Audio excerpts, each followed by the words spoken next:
ફળિયામાં એ ઘઉંની પીલુડી બનાવી દીધી હે ઘરમાં એક ટકનું નાદ ખાવા નતું અને પહોળા ભૂખ્યું હા હમણાં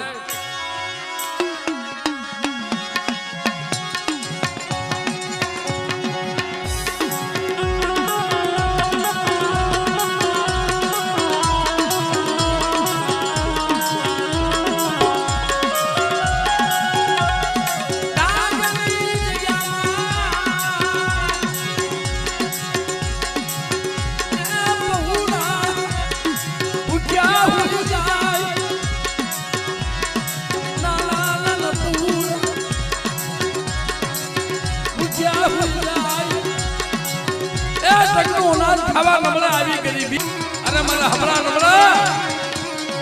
હું અભયશ્રી બોલું છું હું આંગળી બોલું છું દાદો ઘઉંની પીલુડી નો બનાવી નાખો ને તેની તારા ભાગલાની દેવી મટી જા બાપ મટી જા બાપ